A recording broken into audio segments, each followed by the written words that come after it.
He's been visiting professor at our law school twice. So it's a great pleasure to have you again with us, Ilya. He has published many books on constitutional law and constitutional theory.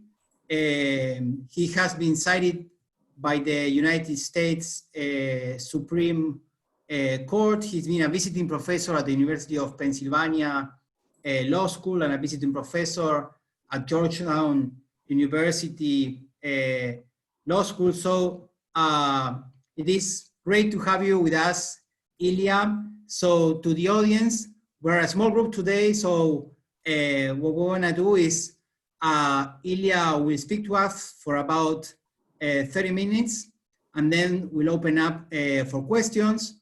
For questions, you can just use the computer to show that you wanna make a question with your hand here by using the Zoom, and I'll open up the microphone, and maybe you can turn on your camera to make your question. So thank you so much, Ilya. It's a pleasure to have you with us again here at Ditela.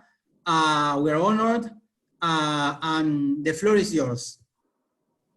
Thank you very much. I'd like to start by thanking Martina Villa and the University of Torquato di Tella for organizing this event. It's an honor to do it.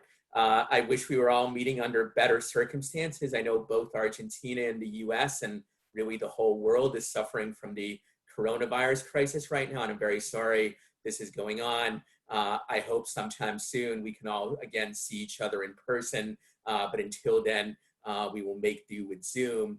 I will, as I said, speak for about 25 or 30 minutes, then I will be more than happy to take what I know will be your excellent questions until about 3:30 my time, which I believe will be 4:30 your time. And I apologize in advance, since the last time I was at the Tella in 2010, my Spanish, which was never very good in the first place, has deteriorated further. For what it is worth, I can take questions in French or in Russian, but I suspect that all of you will be more comfortable in English than in those other languages. So I'm now going to share my screen so that you can see my exciting PowerPoint presentation for my book, Freedom Move, Foot Voting, Migration, and Political Freedom, which I will be talking about today and which was recently published by Oxford University Press. So I'm now sharing the screen and let me just find the right file.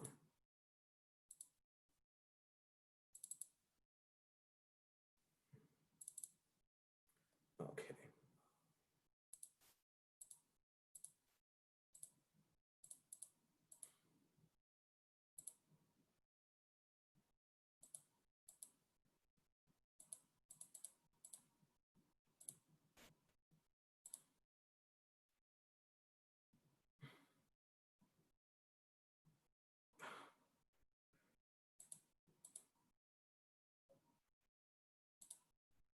Did we just lose the connection? Oh, here we are. Okay. I thought we had lost the connection, but in reality, we did not. Okay. So now you should be able to, now you have the PowerPoint on the screen in all its glory, and we can proceed. So as I said before, the book is just out from Oxford University Press. And it's about voting with your feet. Most of the time, we think that the way we exercise political choice and political freedom is by voting at the ballot box. For example, the United States is about to have a presidential election in the fall, so we think of that as the American people exercising political freedom. In the book, however, I argued that in many ways, voting with your feet is a better way to exercise political choice and a better path to political freedom than voting at the ballot box. And I discussed 3 different types of foot voting in the book. Foot voting under federalism, where you choose where to live within a federal system, like both the US and Argentina have, for example. I also talk about foot voting in the private sector. And most controversially, I talk about foot voting through international migration. In the last part of the presentation, I'll be talking about various objections to expanding voting with your feet. Most of these objections today are made primarily against voting with your feet through international migration, but they have applications to other types of foot voting too, and I'll be talking about those as well. I think part of the point of this book is to bring together all three of these types of foot voting in a single framework.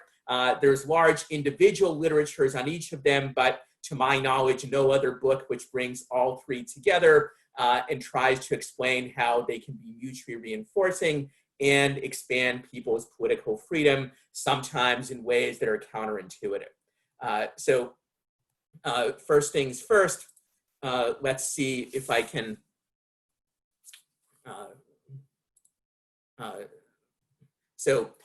first things first, I mentioned the three types of foot voting that I'll be talking about: foot voting under federalism, foot voting in the private sector, and foot voting through international migration.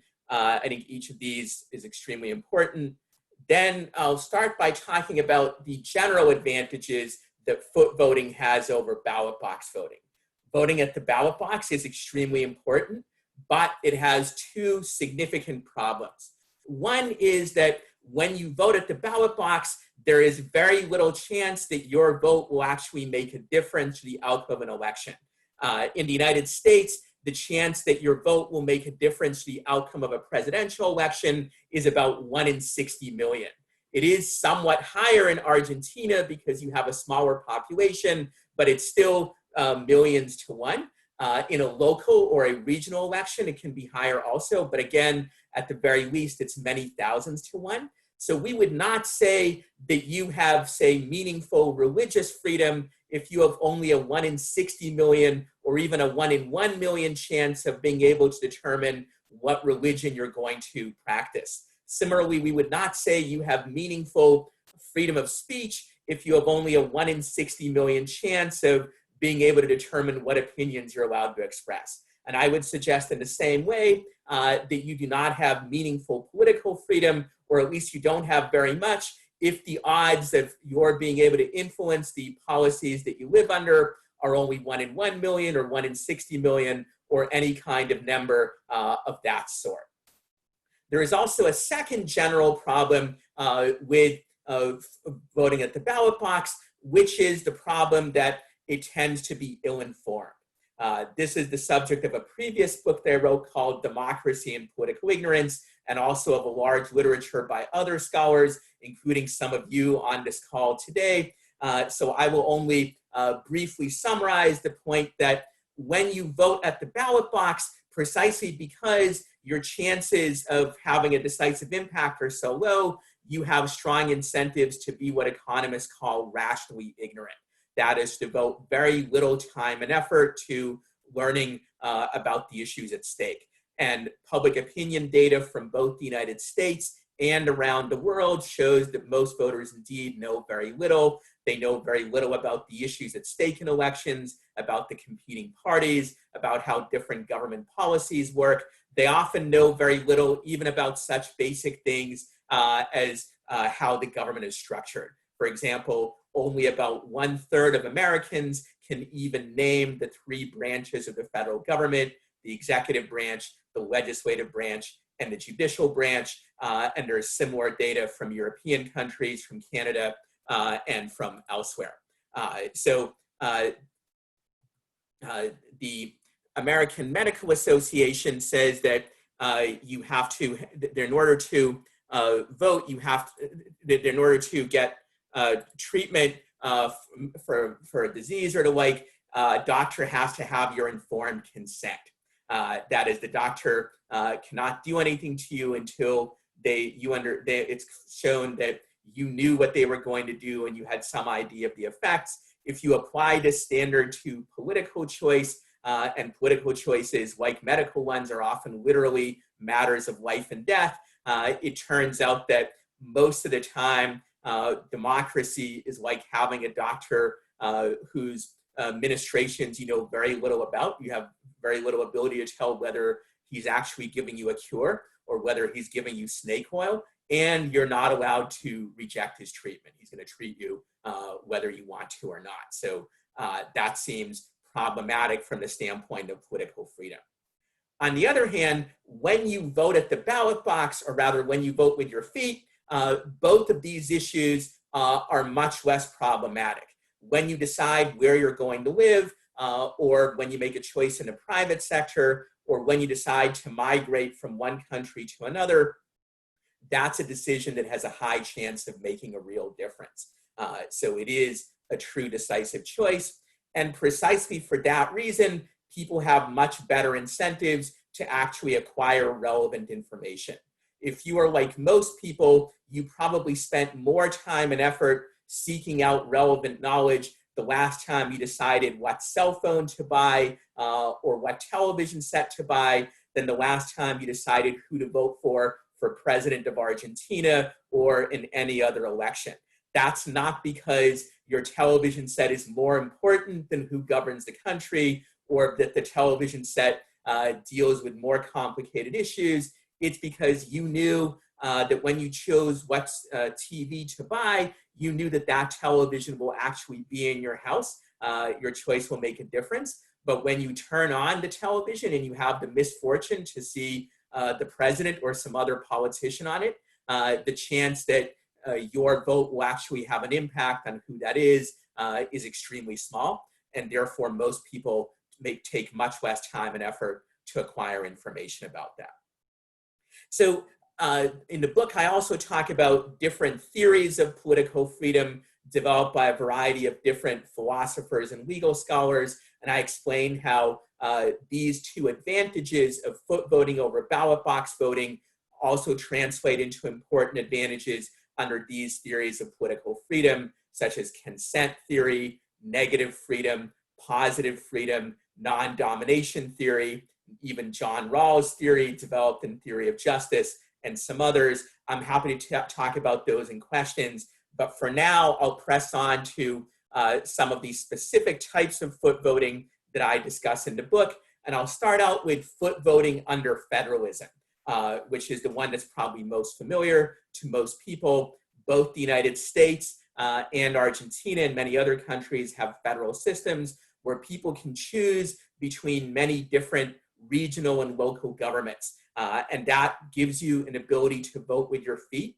and gives you potentially many choices. In the US, we have 50 different states, but we also have almost 90,000 local governments on top of that. And that creates a wide range of different options for people to choose from, many more than you have in most ballot box voting elections. And also, of course, people have incentives to be well informed about these options. In the book, I discuss how historically foot voting under federalism, both in the US and elsewhere, has been especially beneficial to the poor and the disadvantaged. It enables them to seek opportunity and sometimes also to escape different kinds of political and social oppression as well. Foot voting under federalism can work well even if there isn't any deliberate competition between jurisdictions. That is, even if they aren't actively trying to attract migrants, but obviously it works even better if they are trying to attract them. And in the book, I discuss ways to incentivize state and local governments to compete with each other. There are obviously obstacles to foot voting under federalism. The most obvious is moving costs. And in the book, I talk about various obstacles and how to reduce them. For instance, we can reduce moving costs by decentralizing power to lower levels of government. It's cheaper to move from one town to another than from one region or one state to another, for example. And I also discuss how in the US and Canada and Europe, some obstacles have grown up to migration in federal systems, particularly restrictive zoning, which makes it difficult or impossible to build new housing in many places that would otherwise be attractive. So it would be desirable to break down some of those obstacles as well. And I'm happy to talk about that in more detail in questions. The next kind of foot voting that I'd like to discuss is foot voting in the private sector. We don't usually think of voting with your feet in the private sector as being similar to voting with your feet in the public sector, but in actuality, there are important similarities. One of the most obvious is with private planned communities, both in the United States and in many other countries, including, I think, many in Latin America. There are private communities which provide many of the same kinds of services as state and local governments do. They often provide security, garbage removal, many of them even have education services, and much else that we normally associate with local governments. In the United States, some 69 million Americans live in these kinds of private planned communities. They're also common in some European countries and also in some developing nations as well. So these statistics suggest that it is simply not true that private planned communities only work for the rich. Robert B. Reich, the former American Secretary of Labor, once said, well, this is the secession of the successful. This is very rich people just walling themselves off for everybody else. That's not true unless you have a very broad definition of who counts as rich. However, it is true that these kinds of opportunities are not always as available as they should be, particularly to the poor. And in the book, I discuss ways to make it more feasible to establish more of these private planned communities and make them more available to poorer people, as well as to the middle class and to the wealthy. Relative to foot voting under federalism, foot voting in the private sector has a number of advantages. One is that there are more options. In a given area, you can fit many more of these private planned communities than state or local or regional governments. A second is that the data for the US, and I think for Europe as well, and also for some other countries, shows that the services provided by these private planned communities are often better quality than those provided by the public sector in the same space. And so there are those advantages as well. Currently, for example, in the US, we have a controversy over police brutality, which is indeed a very serious problem. Generally speaking, the private security guards, like the ones who work for private planned communities, they don't have anything like the same kind of history of brutality. And if they do commit a crime or if they do abuse citizens, you can sue them and get damages, whereas it's very difficult to sue American police for any abuses they commit for legal reasons that I can talk about in questions if you're interested. So private planned communities are just one example of private sector foot voting. There are many others, such as private school choice, many kinds of civil society organizations, and so on. I do not argue in this book that private communities can completely displace public ones or that they can solve all social problems. But I do think this form of organization and other kinds of private sector foot voting, it can be given a bigger role than currently exists, and it can do much to expand people's political freedom. In the book, I also deal with the objection that says, well, when people vote with their feet in the private sector or under federalism, it's not really a political choice because often the motives are just purely economic. People go to where they have the best jobs or the lowest housing costs or something like that.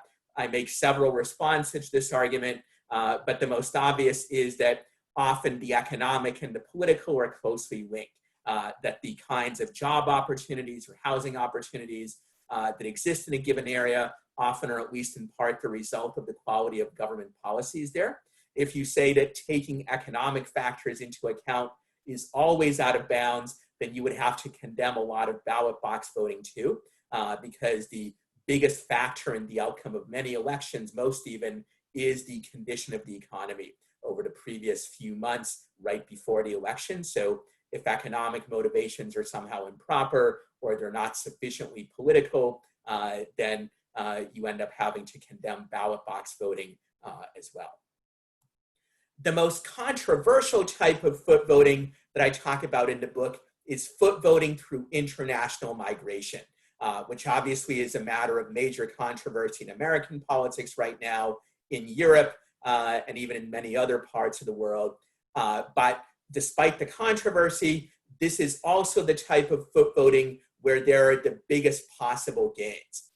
The reason why is that the differences in quality of government between countries are much larger than the differences between jurisdictions within a given country. If you compare whatever you think is the best governed American state to whatever you think is the worst one, the differences are large, but they're nowhere near as large as the differences between the US and Cuba or the US and Venezuela. Similarly, the difference between, say, whatever you think is the worst Argentinian state and whatever you think is the best one, it's not as big as the difference between Argentina and Bolivia, for example. Those differences are much larger, and therefore there are much greater gains to be had from letting people move from badly governed or oppressive regions through international migration than there is internally. There are huge advantages in terms of every kind of human freedom that you can imagine.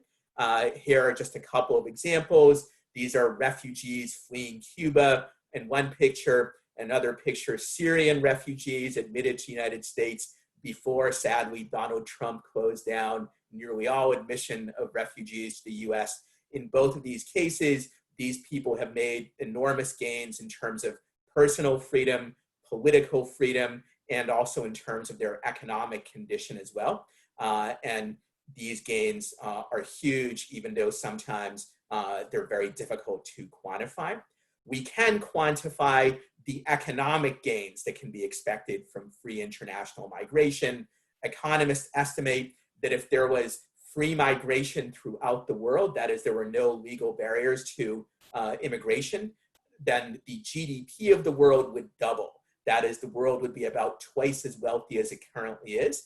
And that's because there are so many millions of people that are currently trapped in places where the government is so oppressive or so corrupt or just so incompetent that no matter what those people do, no matter how hardworking they are, there is no way they can escape poverty. Whereas if they move to better governed countries, to the US or Canada or Western Europe or Japan or Australia, then they can right away be much more productive than they currently are. The data says often 2 or 3 or 4 times more productive. And that's without even considering improvements in their skills. And of course, improvements in skills do happen when people move from less productive societies to more productive ones. So the transformation here is enormous, both in terms of economic gains and in terms of expanding freedom.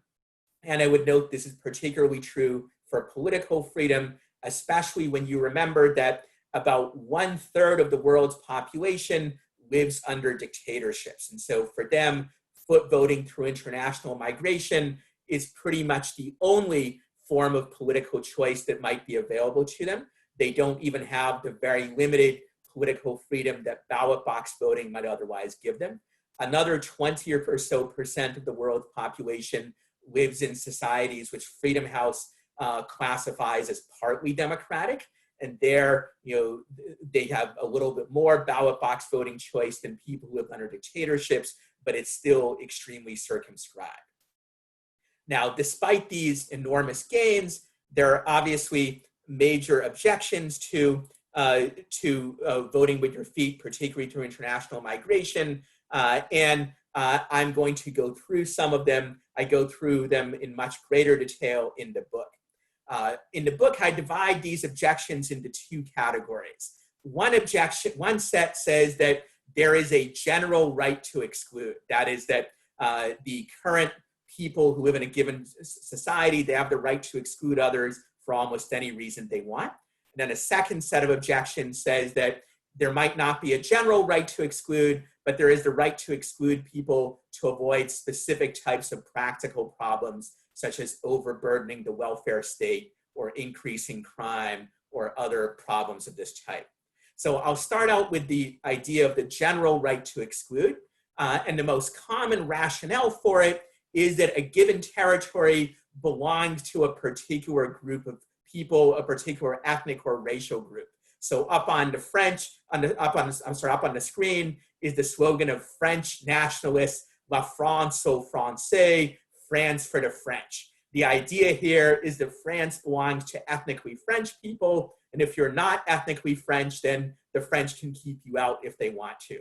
And similarly, Germany is for the Germans, Italy is for the Italians, Russia is for the Russians, and so on. This is a very commonly used argument, particularly in Europe and elsewhere. It doesn't work as well for the United States, or I think for Argentina, because the United States, the group that can most plausibly make this claim is Native Americans. So if you take the idea seriously, Native Americans might have the right to expel the other 98 or 99% of the population. And the same thing might apply to Argentina. Under this theory, the descendants of Indians would have the right to exclude the vast majority of the population of Argentina that immigrated that is descended from immigrants who came from Europe and elsewhere. But I think even if you set aside cases like the US and Argentina, this theory has many problems. One obvious problem is that if you look at almost every country in the world, it's not easy to ever trace it back to a period when there was one specific racial or ethnic group that developed the country and everybody else came later. As far back in time as you can go, you find that there are different groups with different cultures, and you find often that when one group displaced another, it was because of conquest or violence or repression. So it's hard to really say that there's one group, one racial or ethnic or cultural group that truly owns a particular area for historical reasons. But I think there's an even deeper objection, which is that if you take this theory seriously, it says that governments are entitled to engage in racial and ethnic discrimination. We normally say that in liberal societies that racial and ethnic discrimination is wrong.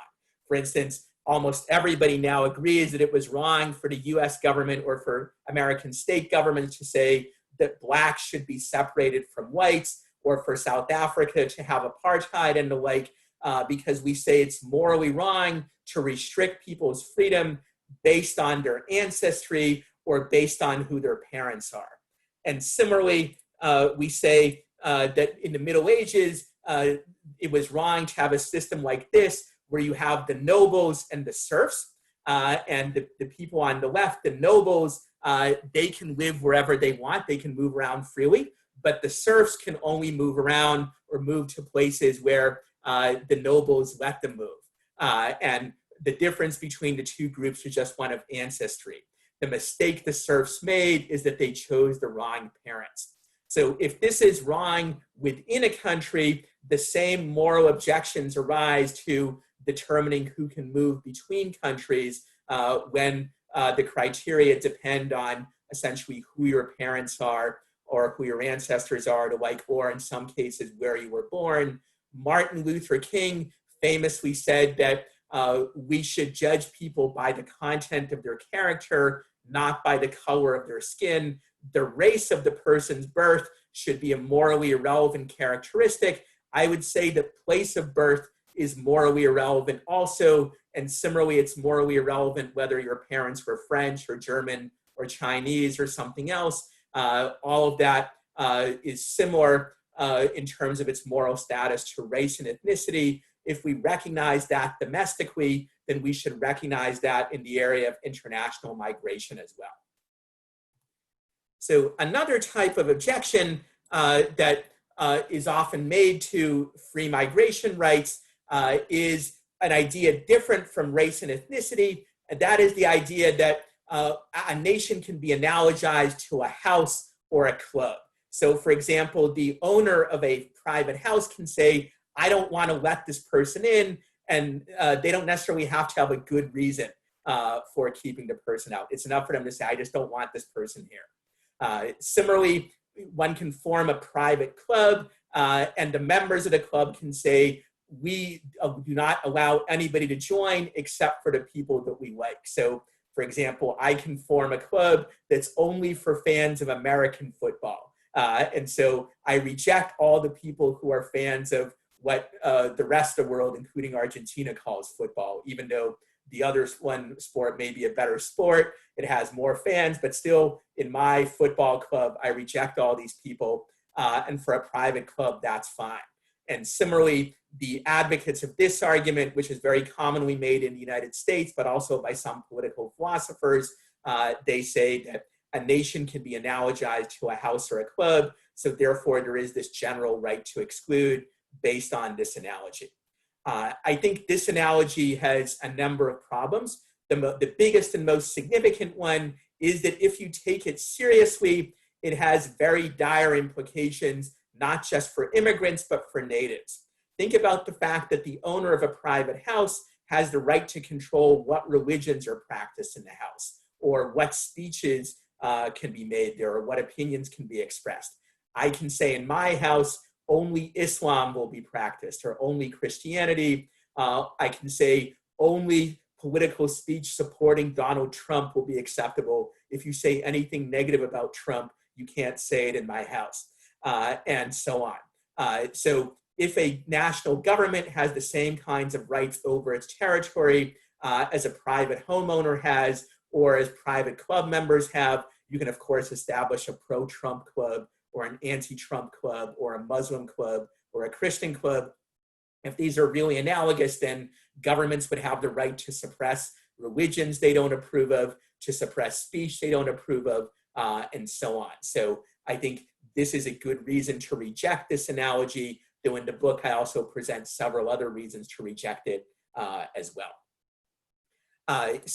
Obviously, even if you reject the idea of a general right to exclude, you still might say, well, there are particular situations where governments need to be able to exclude people because uncontrolled migration, uncontrolled foot voting can cause various problems. In the book, I go through a great many cases like this. Here, I'll just explain my general framework for addressing them and give a couple examples. So in the book, I have a three-part framework for looking at these cases. The first question to ask is, how big is this problem? Does it really exist, and how significant is it? Often it turns out that it's not much of a problem at all. For example, it is often argued that immigration will overburden the welfare state. Immigrants will come in, they'll collect welfare benefits. Pretty soon, the government will go bankrupt, or at least taxes will be much higher. In reality, evidence from both the United States and European countries show that more immigration does not result in more welfare spending per capita. It may even result in somewhat less. So it turns out this isn't much of a problem. Similarly, Donald Trump and others claim that immigration to the US, particularly from Latin America, increases crime. In reality, it actually decreases it because immigrants, including immigrants from Mexico and Central America, actually have lower crime rates than native-born Americans do. So this isn't actually a real problem. But let's say it is a real problem. And I admit that sometimes there are real problems. I don't claim that migration is completely without cost. Then I want to ask, is there a keyhole solution that can address the problem? A keyhole solution is one that addresses the issue without excluding migrants. For example, if the problem is that immigrants overburden the welfare state, you can make immigrants ineligible for certain kinds of welfare benefits, or tap the amount of benefits that they're allowed to have. That actually is a solution that the US and a number of other countries already have adopted, at least in part, but you can extend it further. And you can impose tighter restrictions. Similarly, it is sometimes argued that if too many immigrants come in, they might have very dangerous political views. For example, I know this is hard to believe, but if the United States lets in too many of the wrong kind of immigrants, maybe they will elect a president who has absolutely no regard for liberal democratic norms. And when he's on Twitter, he might act like a Latin American dictator and behave very badly. If you have too many of the wrong kind of people voting, then that sort of problem can occur. However, there is a keyhole solution for it, which is that you can limit the eligibility of immigrants for voting rights. The US and most other countries already do this. Immigrants to the US cannot vote for at least 5 years. And even then, they must pass a civics test that about 2/3 of native-born Americans would fail if they had to take it. So there are keyhole solutions for this as well. Finally, let's say there is a real problem and there isn't an obvious keyhole solution. then I would still ask my third question, which is there a way we can address this problem by tapping the wealth that is created by migration? I noted before that free migration throughout the world would double world GDP. So freedom of movement creates enormous new wealth. If freedom of movement also creates some negative side effects that we want to avoid, maybe we can spend some of the extra wealth on alleviating those problems. One obvious example, let's say you believe that immigrant workers lower the wages of certain native workers and you believe that's unfair. Well, you can tax some of the wealth created by immigration and then use it for wage subsidies to whatever group of native workers you think is deserving of them. The social science research on the effects on wages actually is complex, and it suggests that most native-born workers do not have their wages reduced by immigration. But if some do have it reduced and you believe that's an injustice, you can tap the wealth created by migration to address this. Lastly, I would note that this framework works pretty well for our current set of immigration restrictions in the US and elsewhere, where the US and a lot of other countries have shut down or severely limited immigration because of the coronavirus crisis. I admit coronavirus is a real problem, though in places like the US, which already have extensive spread domestically, it's not clear that migration would add much to it. But also there's an obvious keyhole solution, which some countries like South Korea have already adopted, which is simply require a 14-day quarantine for immigrants. The 14-day quarantine might be a real problem for tourists or for people making short-term business trips, but it's not a big deal for people seeking to make a new life in a new country. The book was written before the coronavirus crisis, but in more recent articles, I pointed out how this keyhole solution is actually much better than trying to limit the spread of coronavirus by keeping people out entirely. The last point that I would like to make about these kinds of objections to migration is that right now, most of them are made primarily against international migration. But if you take them seriously, they can apply against internal freedom of movement too. People moving from one state to another might also overburden the welfare state. They might spread bad cultural values or vote for the wrong types of political candidates.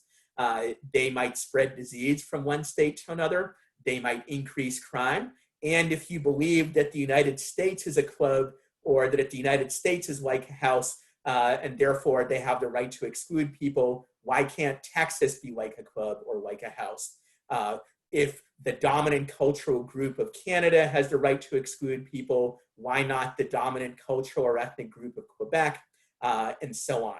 So one other problem with these kinds of rationales for restricting migration is that they apply to restricting internal freedom of movement as well. Much more can be said, and I in fact do say much more in the book, but for now I'm happy to stop and to take your questions. Thank you very much. Thank you, Ilya, for a wonderful presentation, and congratulations on the book. We know that you've been working on this topic for and thinking about this issue, and the book is a wonderful way. That's it. The book is there to summarizing and discussing many of the points you've made in these years. So I open up now for questions from the audience. Our founding dean, Horacio Spector. Horacio, please. Thank you, Martin. Can you hear me well? Perfectly. Yes, I can hear you very well. It's very good well. to see you again, Horacio. Yeah, good to see you too, Ilya, and congratulations for the book. We have been talking about this issue for years, and I remember your first visit to Ditela in 2008, something like that. You were talking about rational ignorance, and you were starting to introduce this idea of voting with the feet, which I think is very suggestive. And the great novelty, as far as I can remember, is that now you introduce in a very systematic way the whole issue of international migration within the same system, within the same framework of ideas. And I think that's a very nice contribution. So I don't have much to add, but I have a couple of points. which are, I think, very obvious, but in any way, I mean, maybe they are worth making. The first one is that this idea of voting with the feet is a metaphor, of course. Now, I mean, between the metaphor and the literal meaning, there are some differences. In the case of voting, I mean, but those differences somehow are not spelled out or made explicit in your presentation. For instance, you say, well, in the case of voting with the feet, our vote is decisive. In the case of ballot voting, each individual vote is not decisive.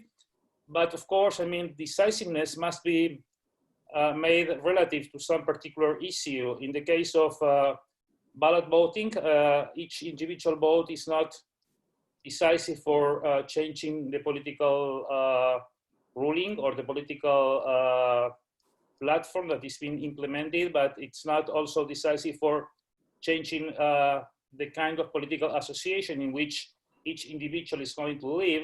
Now, in the case of voting with the feet, the fact is that it's not decisive. I mean, that kind of individual vote is not decisive for changing the profile or changing the collective choices that the particular political entity is making. So there are some, the metaphor somehow conceals some differences.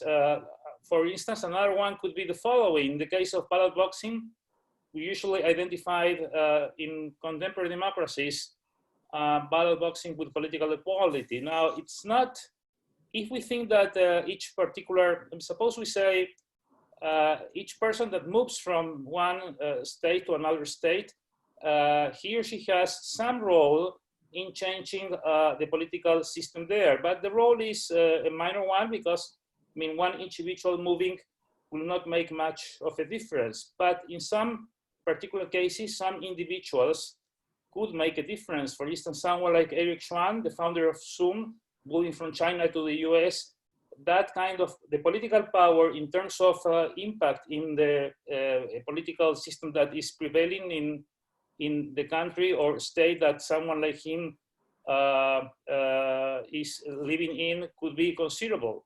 And that's not the same as someone, say, just an ordinary person from any other country. Some individuals have, I mean, if we talk about the political power with respect to changing things, some people have a great significant power. Now, I'm not saying that that's a disadvantage, but that's something that should be mentioned to some extent. And again, in the case of international migration, there could be some effects, I mean, but the extent to which migrants could change the political state of affairs in their home countries is very limited. I mean, the fact that many migrants have left Cuba for many years were not significant in changing the political regime there.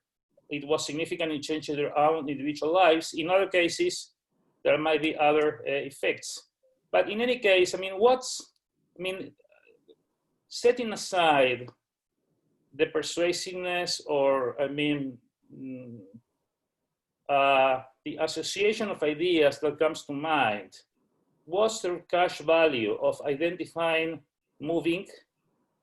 individual moving or migration with voting? I mean, those are two different phenomena. Is there anything more than just a metaphor, or do you think that we have some kind of common thread or common thing that could, I mean, which the use of the same word somehow expresses?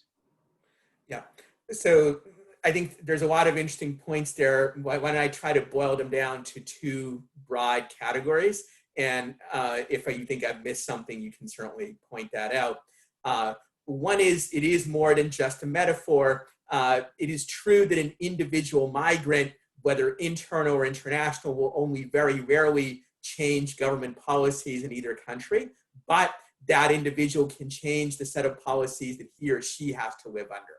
Both ballot box voting and foot voting are ways to try to decide what sorts of policies the voter will live under. But in the one case, he or she has very little chance of actually making a difference, whereas in the other case, they have a big chance. So it enhances the political freedom of the person who casts the vote or makes the move, whatever kind of metaphor you want to use, even if it doesn't change the situation for the other people who don't move or don't vote, whatever you want to call that.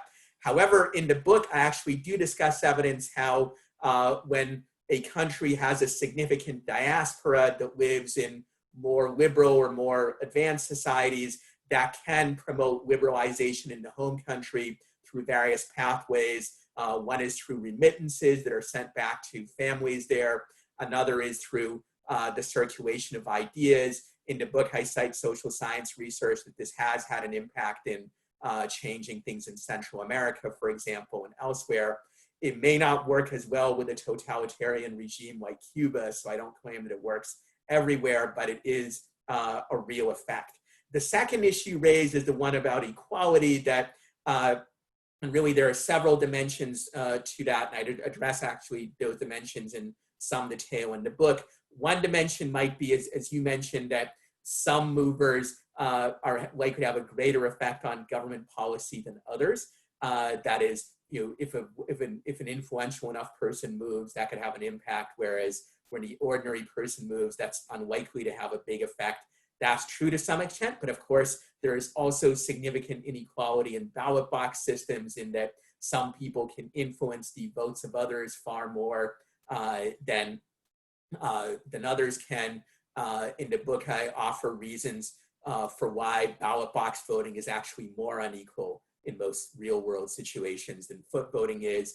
And I also point out that foot voting historically has been of particularly great value to the poorest and most disadvantaged people. One reason why is because they have the most to gain from it. A second is that they're less likely to own significant immobile assets that can't be moved, like for instance, valuable property and land. If you're a big landowner, you probably are not poor or disadvantaged.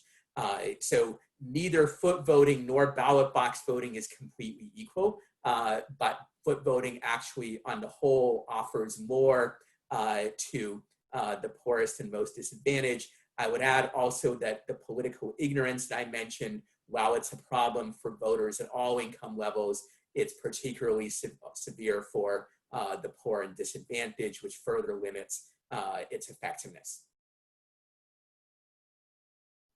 Okay, thanks. Thank you. Ezequiel Monti.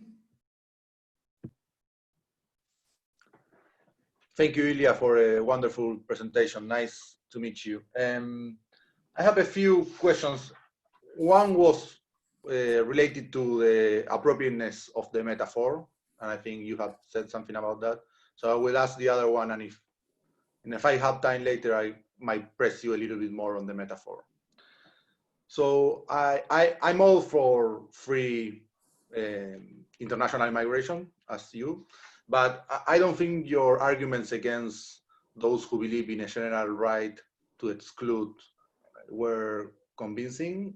So if I didn't get you wrong, one argument was that, well, it's difficult to identify who would be the population or group who has the right to exclude.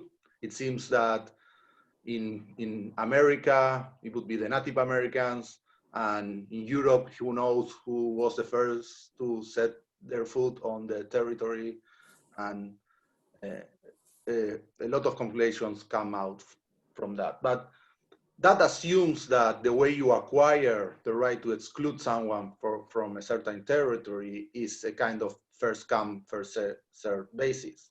And I don't see why anyone would believe that. Definitely people who believe that there is a general right to exclude don't believe that it's acquired on a first come, first served basis. So that's one objection. And the other one was that allowing for the right to exclude seems to allow for unjustified discrimination, right?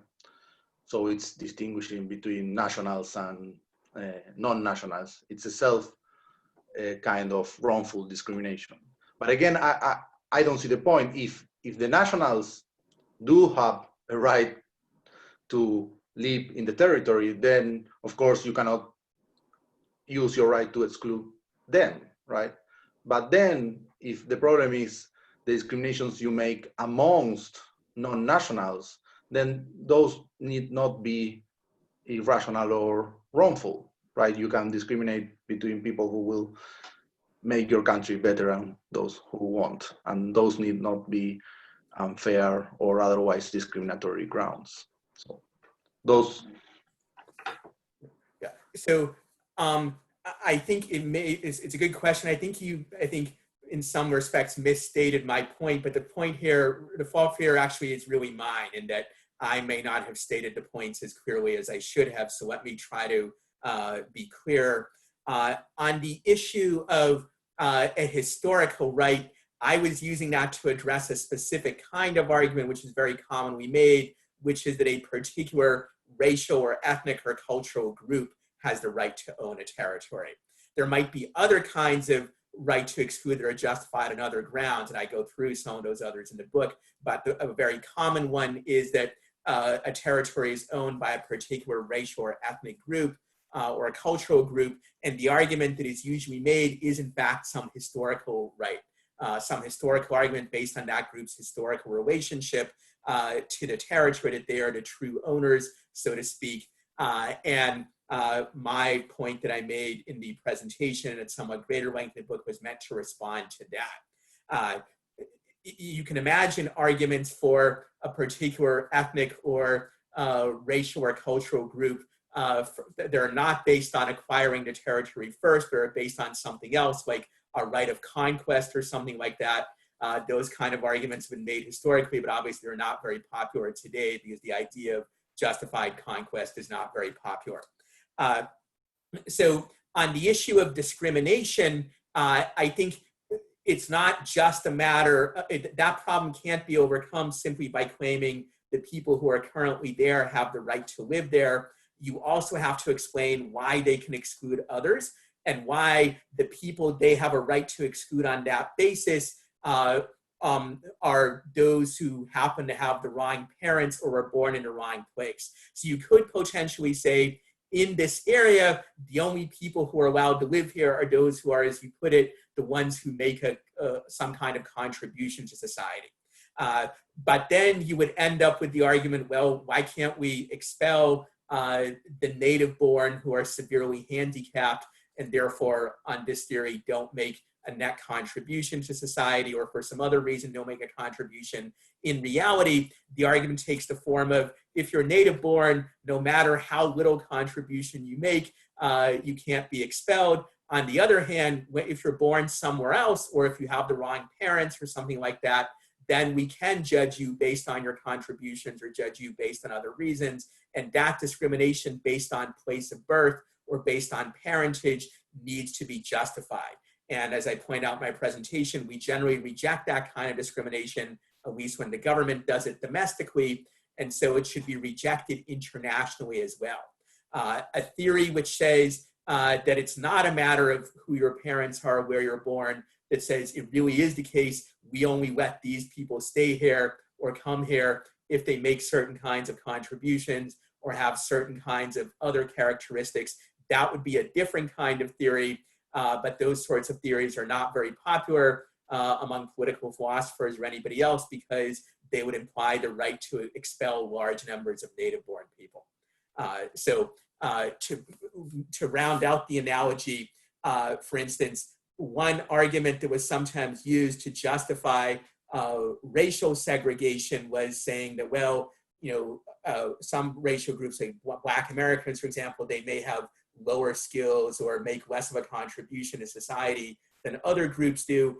Even if this is true, and obviously it's contestable, but even if this is true, you ask, well, what about whites who don't make those contributions? Should those whites also be segregated away from other people? And the response to the segregationist is, no, whites are different.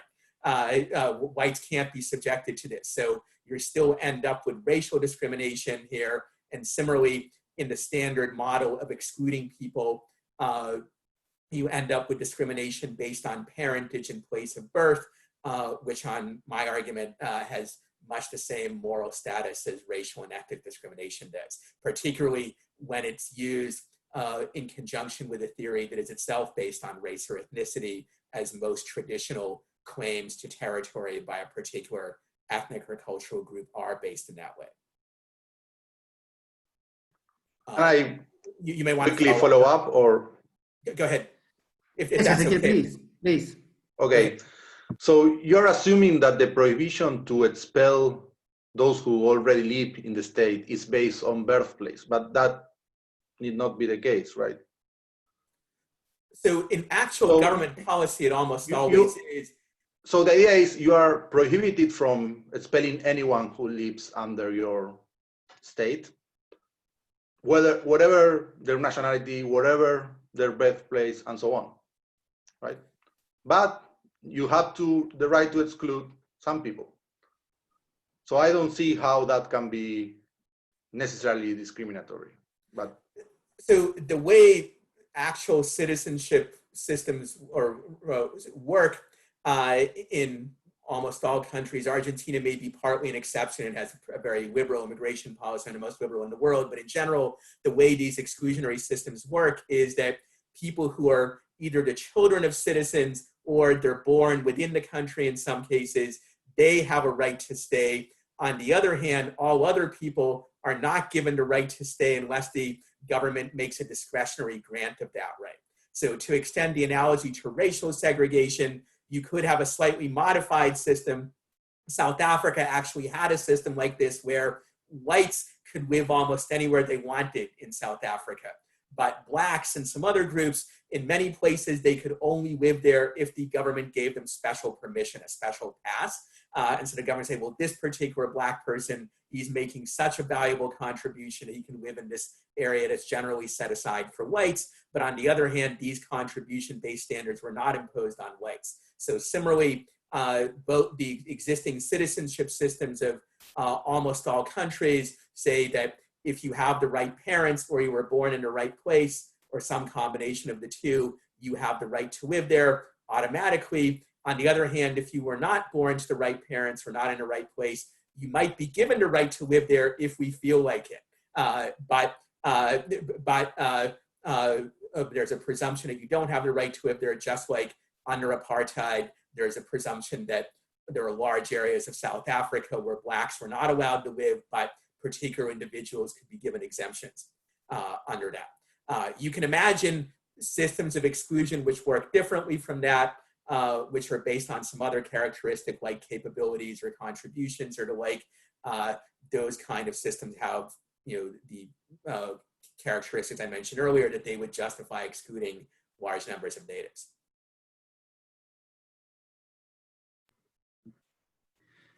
Okay, so Ilya, Ezequiel is an assistant professor, so that you know him now. It's an assistant professor here at the law school.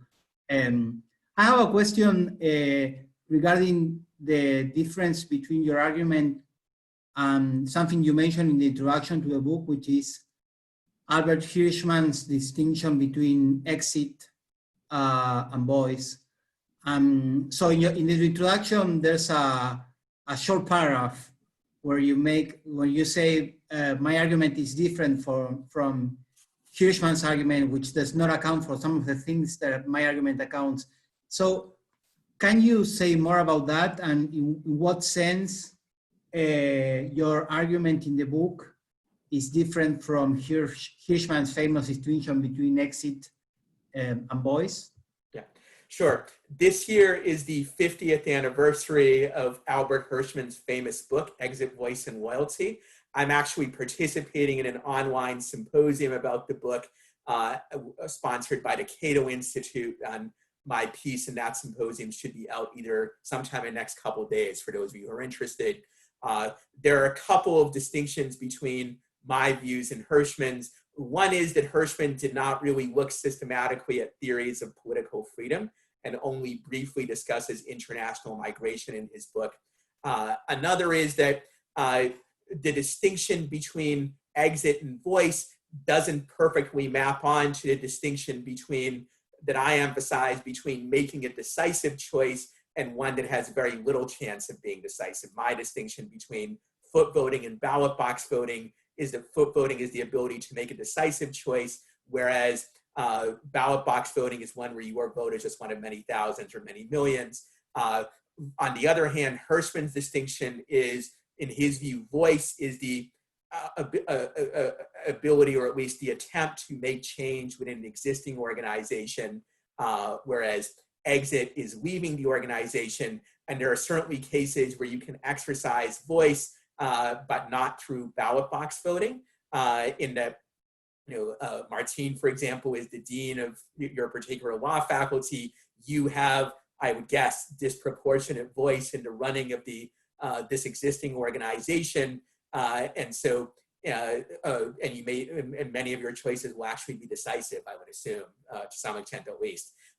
So you would be exercising voice in Hirschman's sense, but you would not. But what you're doing is not ballot box voting, in my sense. And similarly, you can imagine exit options in Hirschman's sense, which are not decisive foot voting options. So imagine a group of 1 million people where they will only choose to migrate if they hold a majority vote and at least 501,000 of them vote in favor of it. So that's a sort of a theoretical and conceptual distinction.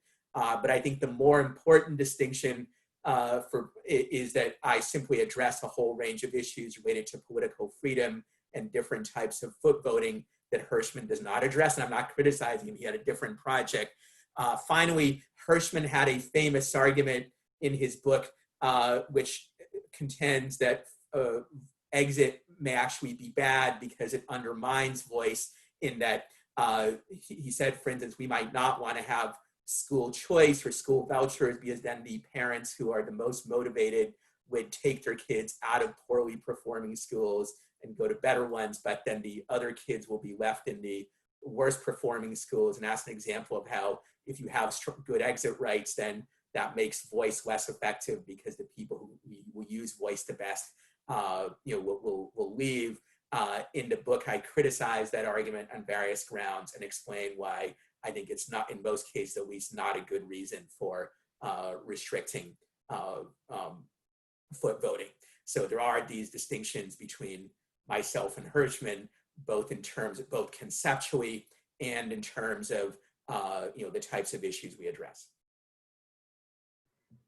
But it is still a great book, and I commend it to anybody who's all interested in these matters.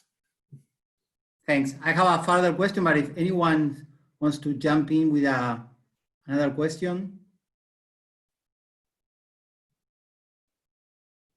I can make mine otherwise. So, Ilya, my question is, I take your argument to be a normative argument. So how relevant is your argument, or to put it in a different way, how do you see the relevance of your book for American constitutional law? What are the implications? How are there any implications for reading the Constitution or interpreting the Constitution in one way or the other, in the sense that, as we know, US constitutional law, many of the ideas that in the intellectual tradition that you're working with are reflected in the US Constitution. So one question that I have is, so what implications does your argument have for constitutional law in the United States? It's a good question. In chapter 7 of the book, I devote a full chapter, which I didn't talk about this chapter in the presentation because there wasn't time, but that chapter is devoted to explaining the implications of my argument for constitutional design. That is, how should constitutions be structured to maximize opportunities for foot voting while also limiting downsides? And I go through a whole range of issues, some of which apply to the US, but many of which also apply to other countries, and certainly could apply to Argentina, given that the Argentinian constitution, as you know better than me, is designed in part to follow the model of the US one, as there are many Latin American constitutions. So I won't go through all of it, but I will simply mention that, for example, freedom of movement between subnational jurisdictions is one that is an important part of many constitutions, but can be strengthened. Similarly, there are ways of restricting the national government's power to restrict international migration. I think that's actually the correct interpretation of the original meaning of the US Constitution, that the federal government either did not have that power or it was strictly limited. But in this book, I don't try to make any argument about what is the correct interpretation of an existing constitution, either the US or any other one. I don't try to make an argument about what is the right theory of interpretation, like originalism or living constitutionalism or anything else. That chapter is about constitutional design rather than about interpretation. In chapter 8 of the book, I also discuss implications for international institutions and international law for things like international refugee law, and also for the issue of global governance and world government, where I argued that if you care about rights to foot voting, you should be suspicious of world government and also certain kinds of global governance, because of course, unless and until we have space colonies, a world government or a system of global government is one that you can't vote with your feet to leave. And that's a major downside from my point of view. So in one sense, I'm very cosmopolitan in that, as you've seen, I reject various theories of nationalism, but while some cosmopolitans say, well, we should just have a world government or a strong system of global governance, to my mind, you can be a cosmopolitan, but also reject that if you care about foot voting rights. But so my answer to your question is that in the book, I trace out a lot of implications for how constitutions should be designed, but I do not try to draw out implications for the correct interpretation of current constitutions, whether the United States or others. I have done some work on that in other venues. Thank you, Ilya. So, Horacio, you have your hand still raised, and Ezequiel, you've raised your hand. So, if any of you want to make a further question, please go ahead. Yeah, well, actually, I forgot to lower my hand, but But you have a question. I have a question. Yes, that I forgot to make in my first intervention. So the question is, to what extent this movement of investments of corporations across countries a similar phenomenon? I mean, is it connected with political liberties or political equality? But it has a significant economic impact. Now, I mean, Ilya, probably you're not familiar with this, but there are some people and some corporations that are living in Argentina and are moving to Uruguay because of more favorable economic conditions. The government there is offering more tempting business conditions than the Argentine one. So there is some movement that people and the media are talking about. Yeah, that's a good question. And I think you can certainly make the argument that I should have addressed it in the book. But for what it's worth, let me explain why I chose not to. The reason why I chose not to is that when you deal with the movement of corporations, you get into a wide range of issues of what rights corporations generally should have. And there's a very large literature on that, to oversimplify greatly, and I bet some of you know more about these issues than I do, but to oversimplify greatly, at one extreme you say, well, corporations are just artificial creations of whatever governments chartered them, so that those governments should have the right to impose whatever restrictions on them they want. And at the other extreme are people, libertarians and others, who say, well, corporations are just the property of their owners, and therefore the owners should be able to dispose of them as they would of any other private property. I am closer to that end of the spectrum than to the other end, but both sides have developed an extensive literature on this, and I didn't feel like I had a lot to contribute to it. And to my mind, whether corporations should be allowed to move around freely in terms of their investments and the like, it to a large extent comes down to this debate, which I decided to leave to more active participants in it. I would say, but I would add, however, and perhaps I should have noted this in the book, but other scholars have pointed out that currently corporations and also trading goods is much freer in the world than movement of people. There would be significant, I mentioned before the gains available from eliminating all barriers to international migration. There can also be large gains made if we eliminated all remaining barriers to trade in goods or all remaining barriers to investment. But for the most part, those gains are much smaller than the gains from liberalizing migration restrictions because we're already in a much more liberal framework on that, thanks to the World Trade Organization and other agreements. Unfortunately, Donald Trump and others, at least unfortunately to my mind, Trump and other people are trying to undermine that, but they haven't succeeded in undermining it so far, at least, nearly as much as freedom of movement has been undermined. Okay, great, thank you. Ezequiel? Yes, thank you. So I have two more observations. One, I would like to press you a little bit more on Horacio's point on whether the voting metaphor is appropriate or useful or not. So it seems like, so these decisions are different. No discussion about that. So the problem is whether how relevant are the differences, right? So there are, as I said, many differences. One is that the object of the decision is different, right? So in one case, you are deciding where to live, and that includes where, whose government to live under, right?